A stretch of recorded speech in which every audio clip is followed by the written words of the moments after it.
Dionysus, the Greek god of wine, is often considered the 13th god of the 12 Olympians. He is unique among the Olympian gods as he had a mortal mother, making him somewhat of an outsider among the divine pantheon. Despite his outsider status, Dionysus played a significant role in Greek mythology and was worshipped by many throughout the ancient world.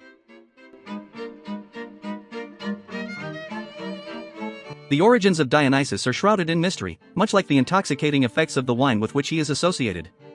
According to myth, Dionysus was the son of Zeus, the king of the gods, and a mortal woman named Semele. His birth was a tumultuous affair, as Semele was consumed by the fiery brilliance of Zeus when she requested to see him in his true form. However, Zeus managed to rescue the unborn Dionysus from her womb and sewed him into his thigh until he was ready to be born. This unusual birth and his mortal mother set Dionysus apart from the other immortal gods, earning him a place as the 13th member of the Olympian pantheon. Dionysus' association with wine and revelry was central to his identity as a god. He was often depicted as a youthful figure, adorned with grapevines and accompanied by satyrs and maenads, who were his devoted followers.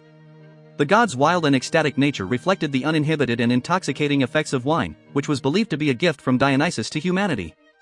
Festivals in honor of Dionysus, known as the Dionysia, were celebrated with feasting, drinking, and performances of theater and music. These festivals were a time of release from the strictures of everyday life, allowing participants to indulge in the pleasures of the senses and experience a temporary escape from reality.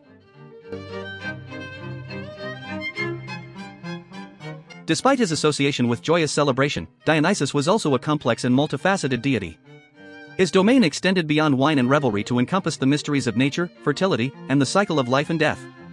As such, he was often depicted as a god of both life and death, with the power to inspire madness and ecstasy as well as bring about renewal and rebirth. The duality of his nature was reflected in his many epithets, such as Dithyrambos, Twiceborn, and Lysios, the Releaser, which emphasized his role as a god of both destruction and creation.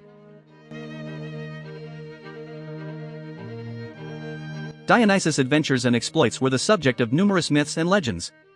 One of the most famous stories involving the god is the tale of his journey to the underworld to rescue his mother, Semele. After her death, Semele was granted a place among the immortals and became known as Dione, the goddess of divine frenzy. Another well-known myth is the story of Dionysus' arrival in Thebes, where he encountered resistance from King Pentheus, who opposed the god's wild rites and revels. This conflict ultimately led to the king's demise and served as a cautionary tale about the dangers of denying the god his due honor.